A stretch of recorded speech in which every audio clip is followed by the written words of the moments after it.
This story would not die. After Ricky Gibson, who is a wrestler on the indie circuit, made his appearance on SmackDown September 13th, the interwebbies just fell in love with Ricky. And really, how can you not? This comes to us from Ringside News. Apparently, Ricky, who is from the Northwest of the U.S., let's see here. Gabe Sapolsky contacted him to work as an extra for WWE's Seattle and Portland shows. He took the opportunity to attend SmackDown, hoping for a chance to get noticed. And was he ever noticed? In fact, the local competitor on X, the former Twitter, started digging into his history. Ricky Gibson was the one who received a stunner from Kevin Owens when his original tag team partner Randy Orton showed up. But then let's talk about who he is. He's one half of the Midnight Heat with Eddie Pearl. They won tag team titles in DEFY, Championship Wrestling Hollywood, Prestige Wrestling, and POW, Pro Wrestling. So this guy's a good indie wrestler. They've competed in AEW, Ring of Honor, New Japan Strong, all sorts of places. We saw when he came out that this guy seemed to know what he was doing. Oh, yeah. He seemed to understand pro wrestling, playing to the crowd, getting in character, going along with the flow, working with your other performers. This guy was fantastic. He's also the owner of Oregon Pro Wrestling School. So if you want to go learn from Ricky, you have a chance. If you're in the Oregon area or willing to travel to the Great Pacific Northwest there. What say you about all this extra information and just the interest in Ricky Gibson? Tom, it kind of makes sense now that you're putting the pieces of the puzzle together, because he seemed a little too good at what he was doing. Whereas a lot of the jobbers oftentimes are people that have not wrestled too often. They're in a wrestling school. They get the opportunity to job. They jump all over it. And he's doing a little bit more than a normal jobber and had a great stage presence to himself. Regardless of that, I didn't know anything about his indie career, and now I can't get enough of it. And I'm hoping that they have some sort of plans for him in the future, and it doesn't have to be anything too crazy, but I feel like he's earned a roster spot at least in NXT, right? Some sort of cameo. You never know what his work schedule's like, but the WWE universe seems to be with you. Trending on X, we want Ricky. Trended on X, justice for Ricky. Someone wants him to face Tonga Low at WrestleMania. Thank you, Ricky. Ricky from Seattle, thank you. This apparently is backstage. Afterwards, Randy Orton and Kevin Owens. I mean, this was, you are a future WWE champion from one of the accounts here. Ricky from Seattle. People liked him. He is on X, one half of the Midnight Heat, Ricky Gibson. They apparently, maybe, I don't know if it was off of this or it was already in the works, at the Roseland Theater in Portland, Oregon. They're facing FTR on September 29th. Okay. So, this is a great indie success story. Is it not? I mean, you've seen FTR. These guys are apparently, I mean, they're not big names, but Midnight Heat, they seem like guys who could get into the ring and be entertaining. If Ricky Gibson is any indication, is this going to be an entertaining match? Yeah, FTR is fantastic. Probably the best tag team in the world right now. Maybe for the last several years. Okay. Dax Harwood also sticks out. He can easily be a champion and a big star.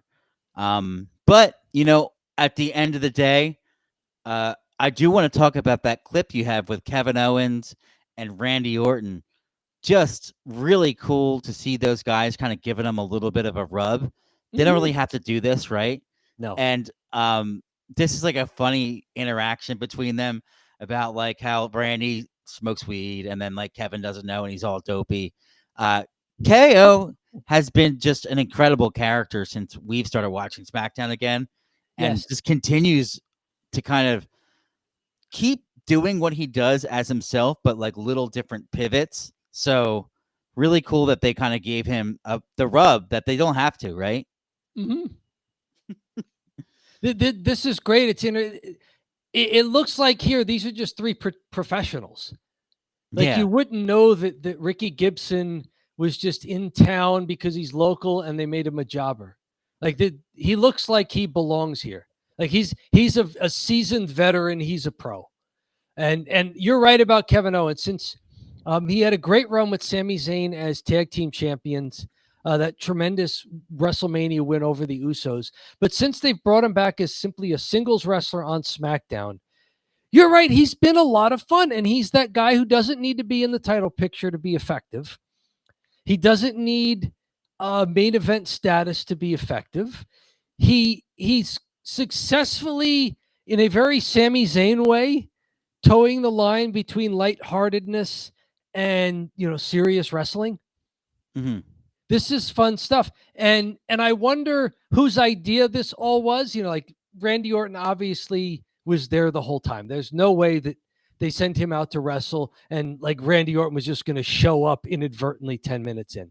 So Hmm. whose idea was it to just give a local guy a chance here and have him interact with Kevin Owens out on TV? Whoever's idea it was, this was a home run for everybody involved. This is great advertising for the WWE. Oh, for sure. And you know what the other thing is too? Like the match with Kevin Owens and Randy Orton versus, A Town Down has been Mhm. done so many times, and I was Yes. just not looking forward to it. No. And, you're like, we've seen it a bunch already. And then they were like, oh, let's get this jobber involved, make it more about him a little bit in the beginning. Yep. And yeah, I total home run. And I guess those are the kind of things that you like to see, Hmm. where things happen holistically or seemingly holistically uh, in the show that the crowd responded to, and then the WWE fans also responded to on the internet. It's like, yeah, this is perfect. Here they are cutting promos for the FTR matchup on the 29th. If you can get out to Portland, Oregon, if you can get out to Ricky Gibson's wrestling school, you can meet him in person. But hey, even if you can't, Brainbuster Tees has you covered here with the Ricky T-shirt. Oh man, So, wow, that's that's such great merch yep. because nobody would even know except for like really under the radar people that would know. Okay, great. Like this is the Ricky guy from SmackDown, the jobber. Oh, this is like secret handshake stuff, Yeah. right? This is virtue signaling to all the right people, and it's a small group. Yeah. We here at Don't Bury the Lead might be the biggest fans. But I think a lot of other people, I saw he had an interview, and I forget the podcast or live stream or wrestling entity that interviewed him. But Busted uh, open radio. yeah, who's pretty big. Yep. And I saw that they interviewed him, and I was like, oh, so cool that he got the opportunity. But it looks like he's been Yeah. around and he's wrestling FTR in late September. So um, probably not his first time. And now that you're kind of bringing up the history of Ricky, it definitely is. It makes sense now. I'm putting the dots together. Like, oh, he's done this before. That's how he was so good. This is something we've talked about before, that being on TV is great, but sometimes it's the guys who work the indies who learn how to develop their characters, learn how to work spontaneously, not totally scripted, learn how to interact with the crowd, even if you're not looking at the crowd and pointing all the time, just knowing how to do things in the ring that make the crowd interested in you and notice you. This guy had it all. Yeah, This was the perfect guy to bring out for this role, wasn't it? oh yeah, especially in the indies, you know, we both know you're in front Mhm. of like sometimes as little as 10 people, Right. you know, and Could be could be the Dirty Dozen out there cheering it you could on. be the dirty dozen that are out there, and six of the people have haven't seen wrestling in 20 years since Stone Cold and all that, and everyone is just like sitting around, and you have to get them going, and you have to really drag it out of them. Whereas some of the wrestlers that are just used to or not experienced in the indies, they go out and there's 10,000 people, and they just have to go follow the script, follow the lines. Whereas if you're in the indies, you really have to figure it out, right? Yeah, it's just a matter of getting your reps in Mm-hmm. and getting your reps in an environment in which you're not, helicopter parented. Mm-hmm. And I Yeah, think that just builds your muscle. I totally. think And that's great. it's a great observation, especially it makes sense that he has a wrestling school too. Mhm. And it's actually a pretty good uh testament to his wrestling school that he was so good. And it's like, Yeah. yeah, I would want to learn from that guy for sure. I can imagine people in the Pacific Northwest who are thinking of getting into pro wrestling. You could do worse than learning from Ricky Gibson. Yeah. So kudos to him. Yeah. Here we go. Let's move on to people who don't really wrestle all that often and weren't on the indie scene. It's Logan Paul and Mr. Beast. They're teaming up to launch a competitor to Lunchables. I know what all of the words in that headline mean individual, but putting them all together, I didn't think I'd ever see that combination of words in a headline. Mr. Beast and Logan Paul team up to launch a competitor to Lunchables. You know Lunchables. You've heard of Lunchables, right? It's the prepackaged kind of geared towards little kids going to school or going out to day camp. It's the highly processed food. It's not the healthiest stuff for you, but people seem to like it and it's convenient. Mr. Beast and Logan Paul, YouTube stars, social media stars, Mr. Beast, Logan Paul, and KSI, teaming up to tackle lunchtime hunger with something called Lunchly, a grab and go lunch option. Uh, it would feature Mr. Beast already has his Feastables chocolate bars, and Paul and KSI have Prime Beverage brand. And if they're going to combine chocolate bars and energy drinks, this is perhaps the worst thing you could possibly feed a kid and pretend it was real food. I know Feastables at one point were supposed to be the healthier option, and he hated Hershey or whatever, and he was Okay. trying to put himself up, and he tried to make himself a better healthy option. Um, and then eventually it tasted bad, and the kids didn't like it, so he just made some Hershey like bar, which has worse, nutritional facts than the Hershey bars. So Feastables has been kind of a nightmare and hasn't done well. But Logan Paul has so much going for, or excuse me, Mr. Beast has so much going for him on YouTube that it makes up for it, right? It will launch with three options, all of which seem to fit neatly into the existing packaged lunch market: turkey stackums, pizza, and fiesta nachos. I'm going nowhere near these. Now, then again, I am not their target audience. You know, You it's are a parent. Would you feed this to your kid? that's that's the really interesting thing here is that I think they're misunderstanding the target market, which is the parents, not the kid. The Mm. parents give the kid the food.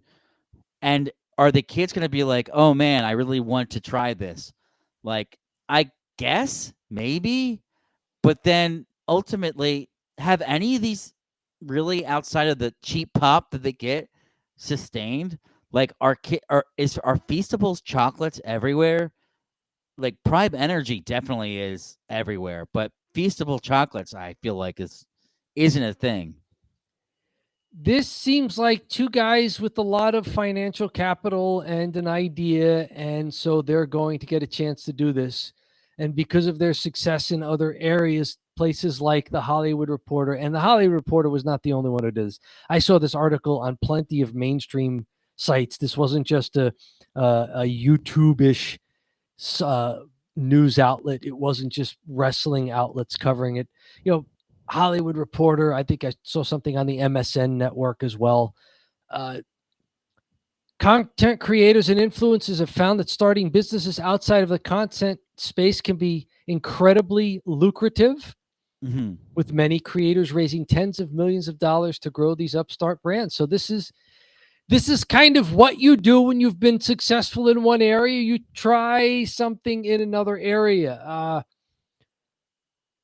I don't know. It's interesting because it's Logan Paul and it's Mr. Beast, and they are controversial figures.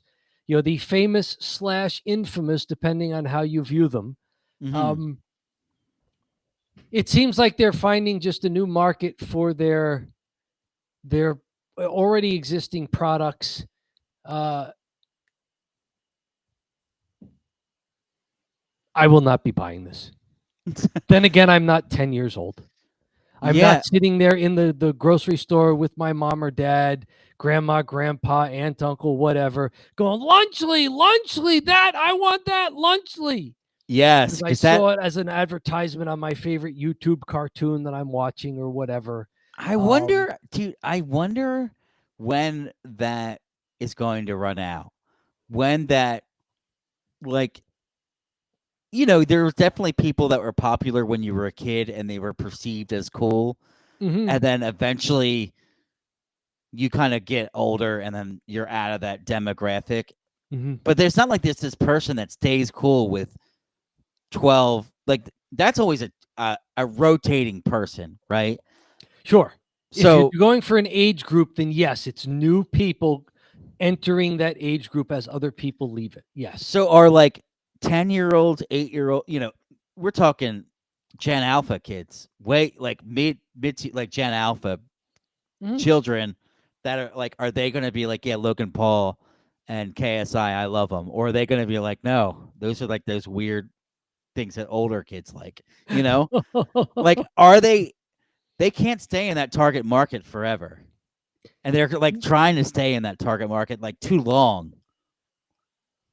And I think that's why, for instance, Logan Paul transitioned to doing more, um, I guess, adult or mature is not perhaps the right word in media speak, but his podcast, Yeah, it's for adults. right. I mean, there's very little cursing. It's not, R-rated or anything for the most part. But Hmm. it's supposed to appeal to the issues that adults are talking about, the people that adults would be interested in. Logan Paul joining the WWE, which, while it still has a following amongst kids, especially in the era when they sort of transitioned away from so much of the attitude and the shock value stuff. It's for adults. You and I are adults. We enjoy pro wrestling. No, So the Logan demo Paul, the demo is 18 to 35 or 18 probably to 45, 50 now. I'd 18 to say pro 35, wrestling. 18 to 49, right? So Yeah, that's where wrestling, that's a big age group. That's adults. It's us. So Logan Paul is doing his best to get into industries and opportunities that appeal to adults and really making some of them. So even if this doesn't work out well, and maybe it will, maybe he's got enough social capital where his name and Mr. Beast's name and KSI's name are enough to corner a market. And you don't yeah. have to dominate it. It's an existing product you're already selling. Maybe this is just a new way to repackage it. But even if this fails, Logan Paul, at least, I don't know much about Mr. Beast, but Logan Paul seems to have pivoted to more adult geared content. I mean, He put on a jacket and interviewed Donald Trump a few months ago. This is true. I don't know if you would say adult content would be politics because they're all clowns. They're So he fit right in. the adult circus. That's actually like politics is way more cringe than even pro wrestling. I was like, oh god, Absolutely. So, Pro wrestling is real. Politics is fake. that's true. Yes, and that's a shorts, baby. So there we go. Lunchables and whatnot. Let's move to a current wrestler who is in the ring quite a bit. That's Gunther, the current world heavyweight champion in the WWE.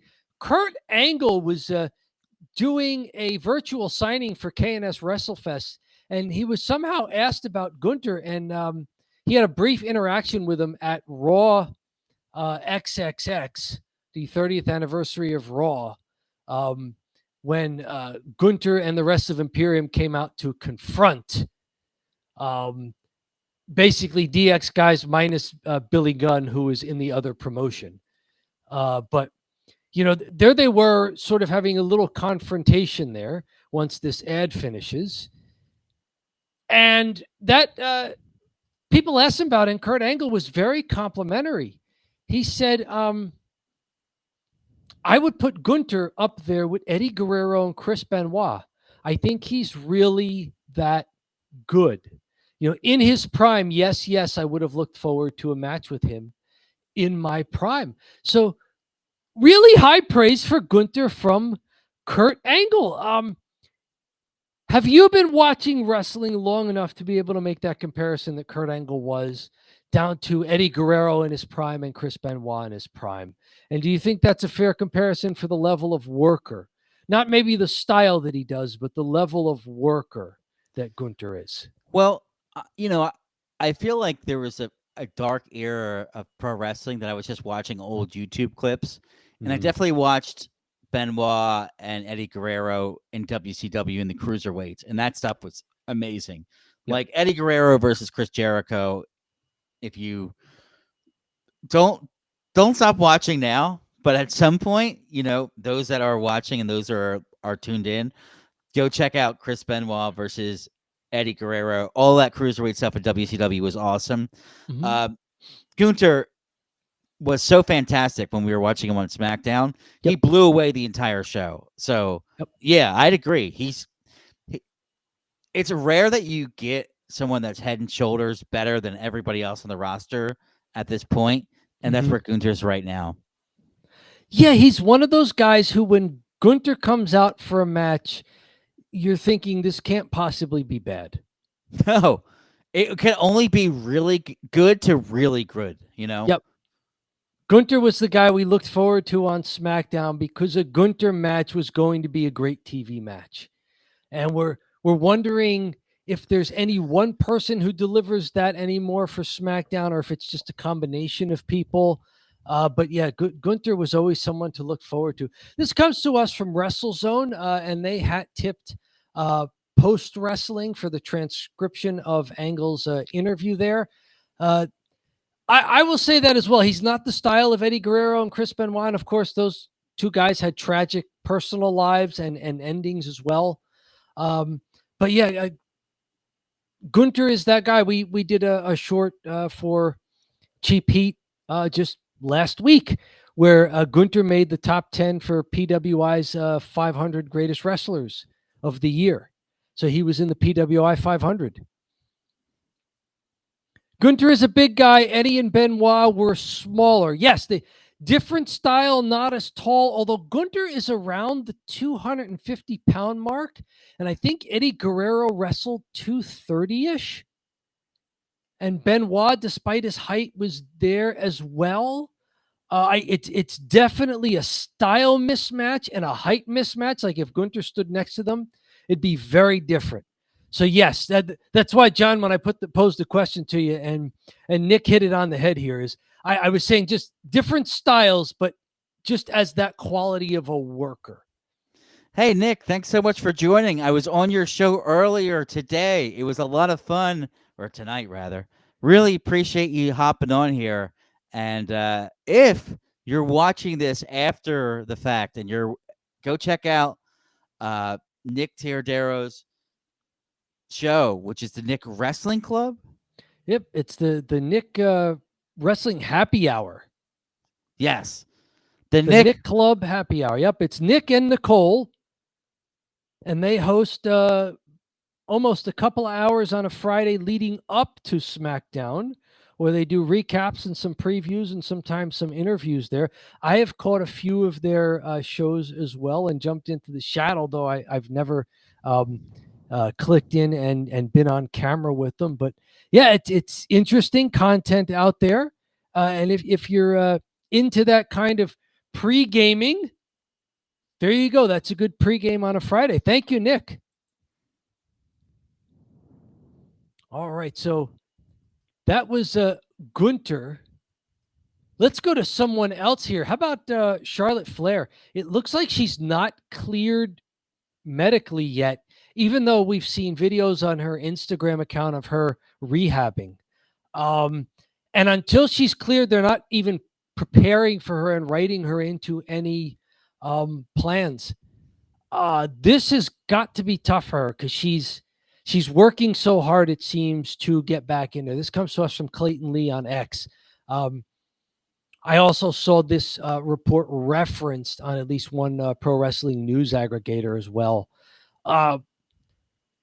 We've talked about the women's division doesn't need Charlotte Flair to rescue it at the moment, but we'd still want to see Charlotte Flair as a part of it, especially since her husband, Andrade, is now part of WWE. So she's got to be itching to get back onto TV and traveling with the crew. Her injury, anybody out there, tell us in the chat, tell us in the comments, have you ever had to recover from a serious knee injury? What was it like? Did you work in a profession where your physical prowess was important, whether you were an athlete, whether you worked, say, construction or something else, where, now for the rest of your career, you're feeling the fact that you have a knee injury? Tell us in the chat, tell us in the comments. Charlotte apparently tore 3 different things in her knee on that freak accident in that match on SmackDown that we saw. It's got to be tough on her. She still wants to wrestle. She did not seem that she wanted her career to be over. We hope she makes it back. What say you, John? You've been in there and wrestled, and I'm sure you've wrestled with some aches and pains on the indie circuit. It's got to be tough to be so hurt that you can't do it. Yeah. It's pretty wild because we had just seen some footage of Charlotte Flair getting around really well in the ring. So maybe there was a setback. That's my only guess. If this is true, I mean, this is a guy on Twitter. Could be a rumor. This is a guy on Twitter, so who knows? But if it's true, she must have re-aggravated something like that. Yeah, and she's getting older, and she's worked pretty hard her whole career, and she's been very physical and worked really hard. And we're not used to seeing the women really, like, there aren't a lot of women that have worked like they're working currently today. So you're going to see them having to take serious time off for injuries. And I mean, they've been killing themselves in kind of the women's revolution. They really had to prove themselves. So, this is kind of what's going to happen, right? And then and we've talked about this with Asuka as well. It takes a while to recover from things. Well, thank you, Nick. Always welcome. Pre-gaming doesn't necessarily mean with drinks with alcohol. Just love for wrestling. Yes. Absolutely, yes. You don't have to bring the whole cooler of booze out there for the tailgate. Just getting you into the pro wrestling mindset and mood there as you gear up for some SmackDown on a Friday. Yes, excellent show. Thank you, Nick. Yeah. We have showed enough clips of people making fools of themselves, specifically Hulk Hogan, when they've had too many on the mic, to know that when we have our show, I can't be having a lot of booze. I can have a beer, maybe two, but you can't be going crazy, right? I was an indie musician. I had a rule when I was performing: no alcohol, no caffeine.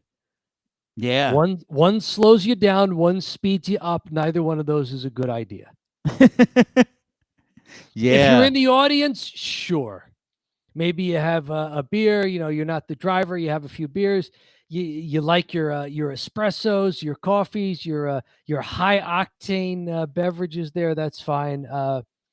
You know, you're just kind of enjoying the show. But to perform and to have your motor skills functioning where you want them to, you don't want things that numb you, and you don't want things that fool you into thinking you want to go faster.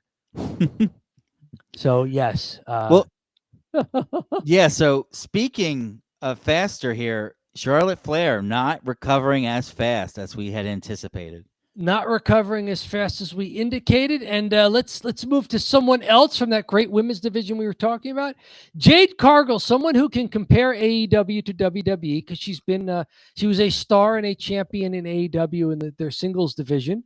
She has been a tag team champion in WWE. It appears to be that she's throwing out the first pitch at a baseball game in this picture here. They cut off where her finger and the ball would be. This is from Yardbarker. You found this and sent this to me. This was something Jade Cargill was saying. The travel is brutal in WWE. That's the biggest difference she saw between WWE and AEW, because WWE does more live dates that don't make it to TV Yeah. than AEW does. And apparently this has become known to TKO president Mark Shapiro and the rest of TKO C-suite. They're looking at shaving around 50 live events off of WWE's calendar next year. They've already gone from like 300 down to 250 in the Vince McMahon era. Then now it looks like looking to go down to about 200.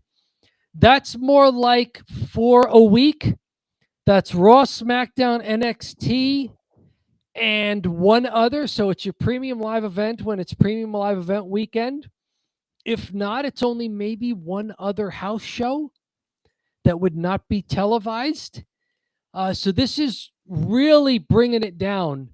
What was 300 last year, or roughly 250 this year, next year would be close to 200. It should not affect TV for the most part, but it will affect those who like to go down to the Coliseum because, you know, WWE comes to town once a year. They make their circuit. And apparently it's going to affect the great wrestlers and the rest of the crew like Jade Cargill, for whom the travel is very difficult. She has a point. The fact that we travel internationally, then we have to turn around. People have to go to Raw. People over in Europe, like 2 days later, after that premium live event, they're on Raw. They've got to reset their body clocks by 6-7 hours, depending on where it is. Yeah. That's difficult. I would say that the biggest challenge is the travel, not taking the bumps. Yes, you go in the ring. Yes, all this stuff, but travel is the biggest part of it all.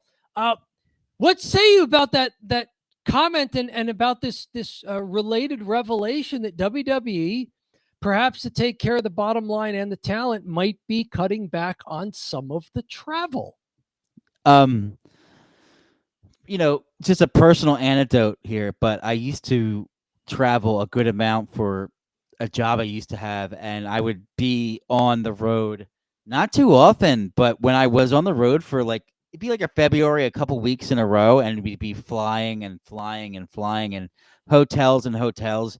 It really messes with your psyche because you're just you dehydrate on the plane, you land, you get in the hotel, you're bored, then you're like up and you're up for like intense work. So Yep. it's one of those things where I actually totally know not nearly as much as the pro wrestlers have to deal with it, but especially that excessive travel when they're like, oh, hey, fly to Europe, fly back, be on Raw. It's like, what? That's just a brutal stretch. And there's only so many, when you have those long flights like that to Europe, there's only so much TV you can watch after like an hour or two before you're like, get me off this plane, you know? That's why you want to be on a flight with internet connection so you can go to Don't Bury the Lead, a wrestling channel on YouTube. Check out not only the archive of these great full live stream shows, but also that's where we have the edited clips that you make, John, that some of them have done really well with our audience. And also the shorts, those are the under 60-second content pieces there. You can also check in on us live if you see us live streaming. That's what this is for. Don't watch TV. Watch Don't Bury the Lead. If I only had Don't Bury the Lead in an internet connection, it would have been a lot easier. And we have some more chat comments here I wanted to bring up, Dom. Excellent. What could be the women's division 18 months from now? Rhea, if Becky returns, Charlotte returns. That would involve a couple of returning stars. It would involve Jade now being a singles competitor. So Asuka returning as well. Yeah. Jordan Grace, it was really good in the Royal Rumble. Yes, and she's been good in those crossovers they've been doing between TNA and NXT. Mm-hmm. She was really good. At least the only time I don't really watch NXT, so there's just the only time I've seen her is the Royal Rumble. I feel like the women's division's a bit more stacked than the men's, and we always kind of comment on that, like, hey, the women's WWE division, you can make a big argument that it's the best division of wrestling in the world. Almost, right? I'm trying to think, and yeah, there's a lot of stars who can really wrestle. This week on Raw, and I went over to Hulu to catch it the next day on Raw because Io Sky and Bianca Belair had a one-on-one match that was fantastic. Mm-hmm. And it was just middle of the show Raw, but there was no interference. There was no foreign objects, no ref bumps. Just a great pro wrestling match between Io Sky and Bianca Belair. And like it was probably the match of the night. Yeah, on for Raw. sure. And it was just in the middle of the show. And it was there. And fantastic stuff. Jade Cargill was ringside for that, as was Kairi Sane with their tag team partners. The women's division, it's a lot of fun to watch. They're great athletes, and they let them show their athletic ability. You've brought up how, women are athletic in different ways than men. It's not the power game for the women, but it is the flexibility. Yeah. They have excellent flexibility, like Charlotte Flair doing that figure 8, which is the bridging figure 4. We see a lot of the gymnastics from the women wrestlers. So some of the flexibility with a lot of their bridging suplexes look fantastic. Mm-hmm. Right, because they can. I would hurt myself. Yeah, because the guys can just be big and strong and slam each other, but the women can do more unique things, especially with different submissions and holds. They can wrench their bodies in crazy ways because they play to their strengths, and it's working out for them. Yeah, if you've seen like Asuka and Io Sky wrestle that kind of grappling reversal submission style, you've seen Bianca Belair do that kind of thing as well. Charlotte Flair showed that she could do it even as a taller wrestler. Mm-hmm. Rhea Ripley, they're all somewhat capable of doing stuff like that. I mean, Liv Morgan surprised us with this fantastic move she got from, I think, a Japanese wrestler in that what was it, that mixed tag match they had recently on a premium live event, where she pulled out this fantastic flipping crucifix slam onto Rhea Ripley for a pinning combination. It's like the women are fantastic athletes, and the WWE lets them show it. So good for that entire division there. Let's talk some AEW. This also comes to us from WrestleZone. That's Big Bill there. I know a little bit about Big Bill because I know a little bit about AEW. You've probably watched him a lot more than I am. He's sort of celebrating being 5 years sober here. Apparently, he collapsed during an event in 2019, was taken to a hospital for a seizure caused by excessive drinking. And this is not a guy who was elderly. This is a guy who's supposed to be in the prime of his life. Mm-hmm. This happened to him. It was a wake up call for the former WWE superstar who quit drinking, eventually returned to the ring with TNA before joining AEW in 2022.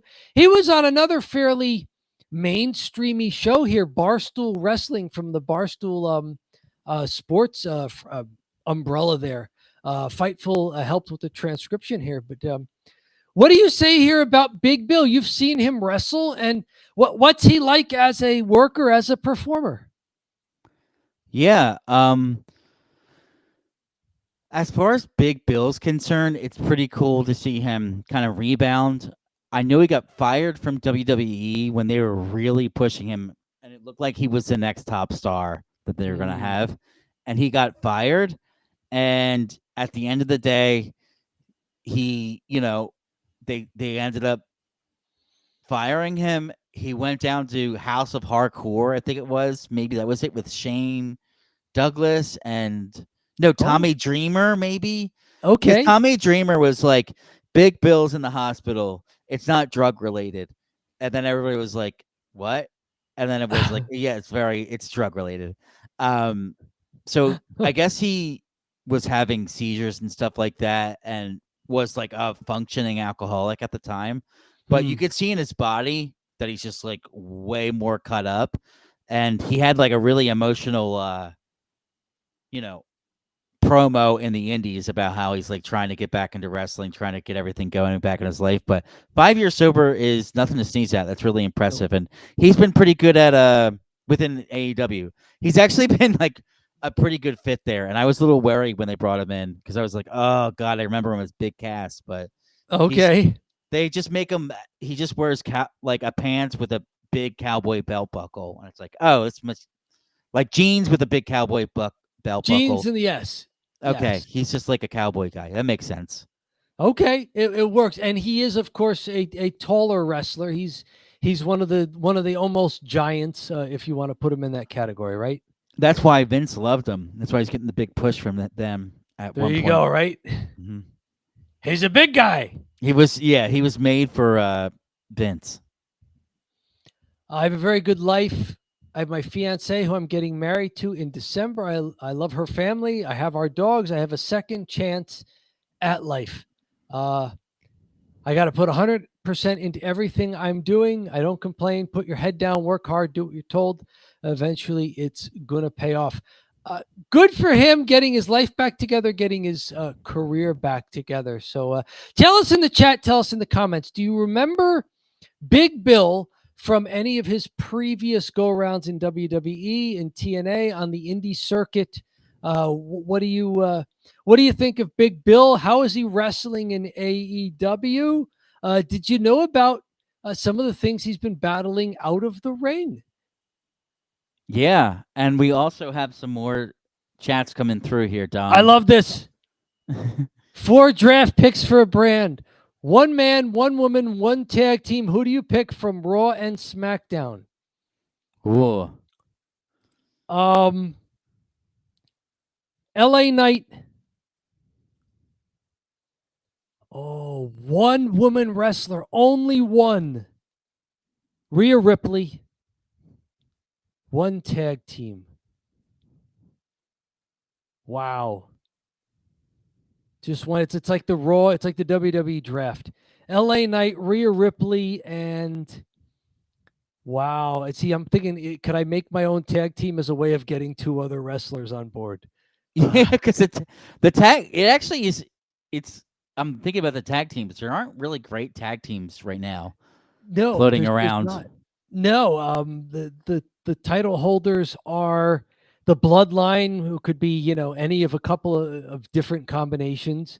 It's also, I think, Judgment Day has the other belts, which is, again, it's a combination thing. Everybody's doing Freebird rules, and on the women's side, it's 2 women, Bianca Belair and Jade Cargill, who they're just keeping them together because they're waiting for Jade to be good enough as a singles push. Yeah. So It's not. there's not a lot of there's no FTR.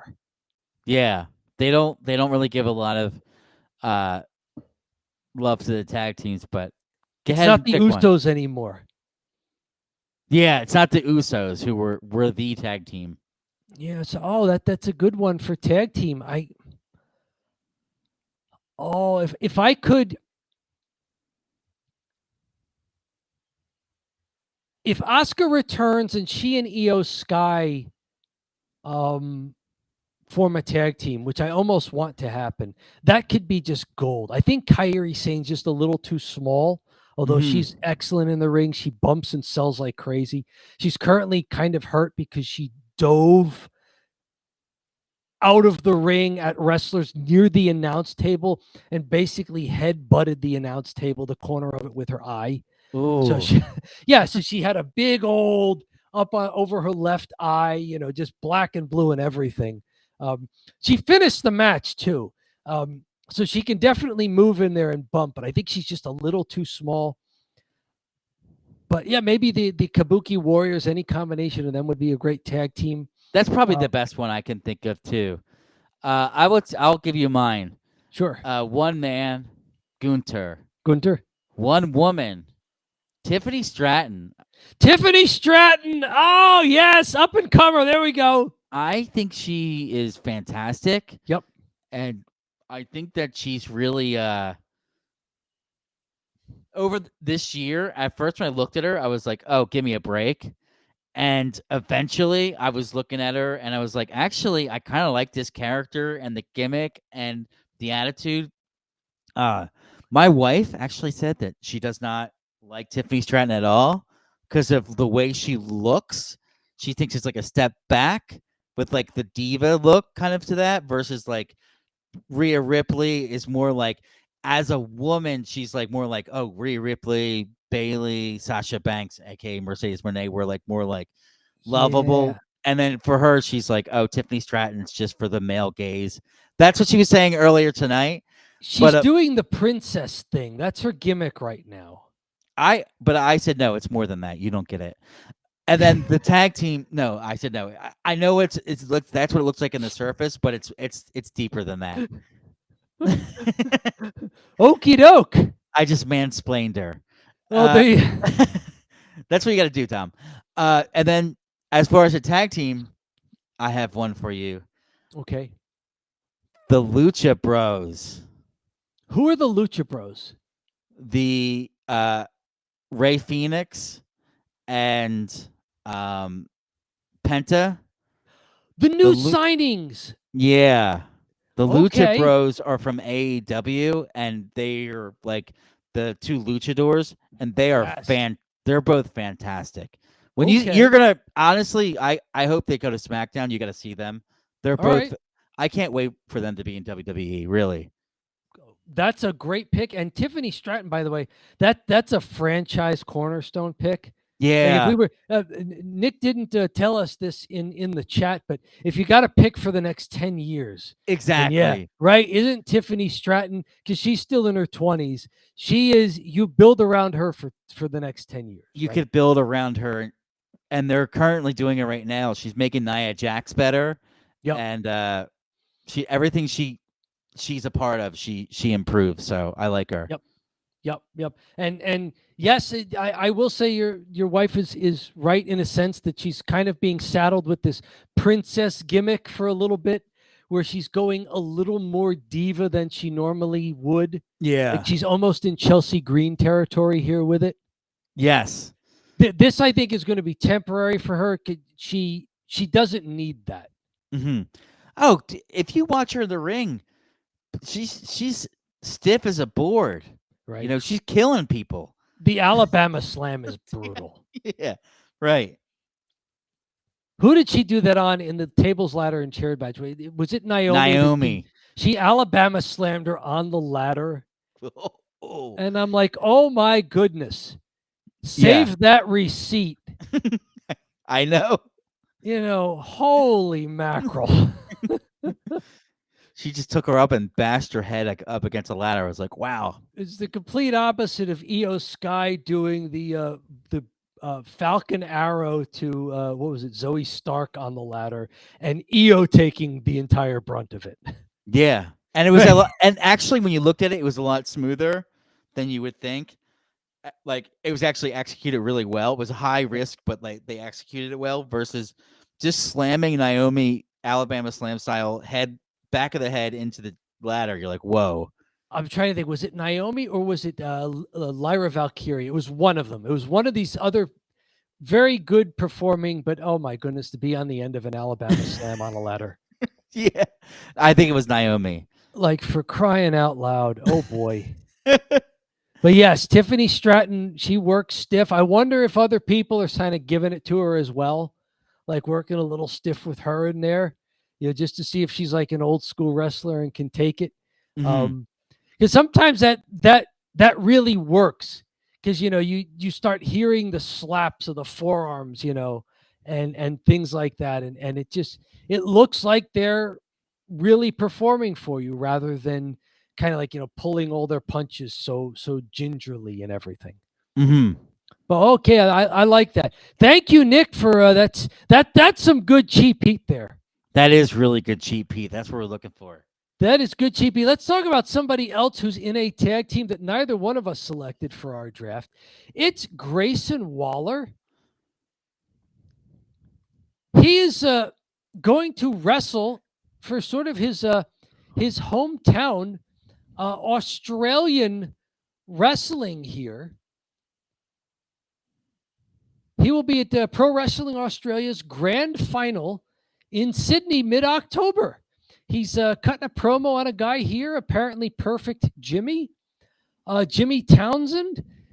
This is cool that WWE allows their talent to do this. They don't see PWA as a direct competitor on their level. So this is like the arrangement with TNA. This is like letting some of their stars do stuff in Japan more. This is pretty cool. And Grayson Waller, I have no idea if he's going to be the heel or the baby face in this matchup here, but what do you think of Grayson Waller getting a chance to go back to his home country and wrestle one-on-one? Yeah, it's awesome. I mean, it's cool that he can kind of go back and get out of this kind of like jobber role he's in a little bit, probably wrestle a real good match and hopefully go over. Mm-hmm.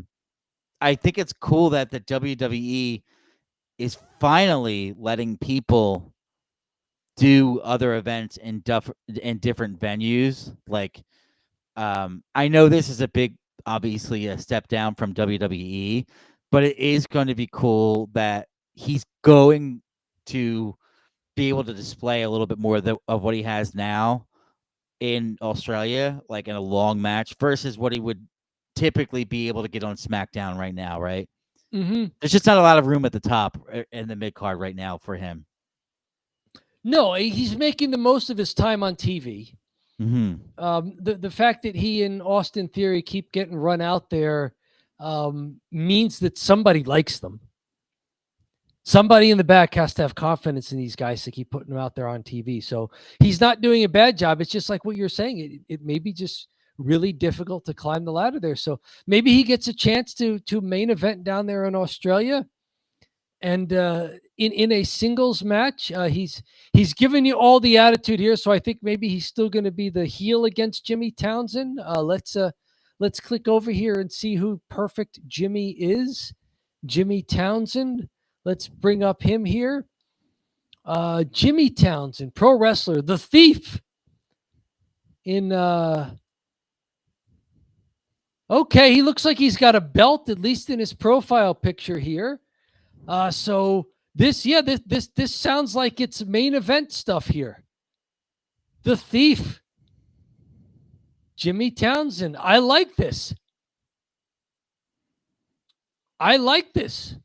This is good for Grayson Waller, as long as they're not going to put him in the ring with fake trees and stuff. Yes, anytime he's not doing the Grayson Waller effect and he's wrestling, it's always pretty effective. He's better at that than at the talk show host stuff. Yeah, the talk show host thing really almost killed his career. Almost. There you go. All right, and that is all I got for cheap heat. It's unseasonably warm. It's unfathomably frugal. It's oh, wait a minute. Happy birthday to the Bonsall Street Bomber from New Jersey Championship Wrestling. Look at a that. lovable character from NJCW, the indie circuit here in southern New Jersey. He was not only a longtime performer there, he rose to the top of the promotion. There is the Bonsall Street Bomber atop a ladder that was probably used in that match, wearing proudly that NJCW Singles Championship belt there. Happy birthday this weekend to the Bonsall Street Bomber. So you get a little birthday wishes instead of a full Don't Bury the Lead recap this weekend. But hey, those are the breaks, and I think it's a fair trade-off. Happy birthday to the Bomber. Thank you, Dom. Look at that. Wow. Yes. The glory days of a disgusting warehouse and wrestling within it. And I was talking to Nick, and I was like, yeah, I wrestled in the indies. This is it, Nick. This is it. There you go. I didn't make it up. The Bonsall Street Bomber, a champion, a long-running champion, by the way, also. It was a fantastic title reign. That second title reign that the Bonsall Street Bomber had was fantastic. I also have to say that the Bonsall Street Bomber, an early interview I did as Doc Lester with the Bonsall Street Bomber and Diamond Earl Scruggs, was probably one of my favorite interviews. It was the Bonsall Street Bomber is a 98.6% liquid, and that's why he's so pliable. Back during the Bombers' drinking days. I remember that so vividly because Fran got us together and was like, hey, you need to do like an interview. And we're like, okay, well, and he just like, go. And it was like completely improv. Yep. On the fly, go. And you're asking about winning. And I was like, okay, I got to be mean to him. So I'm like, oh, get out of here. Get out of here. And then he's like, listen, I don't like your smile. I don't like your, and Diamond Earl Scrolls was like, I'll take care of it. And then he does the interview. And then you kind of like, are like, we're both kind of corpsing the whole time. And we're both like this because we're corpsing. And it was a lot of fun. And I know it ended up being like great. It actually came out awesome. I think that was when the Bomber won Mega Brawl to earn a title shot. Yeah. It's interesting. I have the first Mega Brawl win, right? I got to give you a link to this. I know we're kind of Italian goodbying right now, but Steve made not a thesaurus, but like an appendix or something of like, it's got the record of every show. Oh, wow. And who won and how long it was, and then like a little picture from it. I'll send you a link after we're done. But I want to see that. That is some NJCW lore there. I got it from that. It was $5 on Amazon. So for the hard copy. I love it. I love it. Oh, I'm disappointed I did not know about this sooner. I didn't know about it either, and I just saw him the other day, and he sent me the link for it. He's like, "Oh, I made this. I put it on Amazon." He just hasn't posted it on the internet, which is okay. Yeah, which is like it's 2024. Post it on the internet. just make an update. We love it there. Another friend of ours from music and from pro wrestling. We're all the Insane Clown Posse. We're all involved in wrestling and music. Right. Make it somehow. I do remember this interview. It was after you guys were corpsing with your whole the human body is liquid, it makes him so pliable. You guys walked off. And I remember I looked right into the camera and I said, he's 98.6% liquid and he's coming for a title shot. Yes. Oh, man. That was the end of it. And I think it was after that I kind of learned how to do interviews with you guys, where I was like, okay, I should not be much of a character, because at that point I was trying to be a character as the commentator, like, because all the pro wrestling commentators are part of the show. I was like, no, I'm not going to be part of the show. I'm going to be the straight man and let these guys do it. And so like that wound up being an interview I remember for it being so wonderful. Not having it scripted too. Not having it scripted. Was like, you just ask a question like a normal interview. Yep. And then you ask the question and I would answer it and that would be it. It's Yep. so simple. It's so simple, and I like follow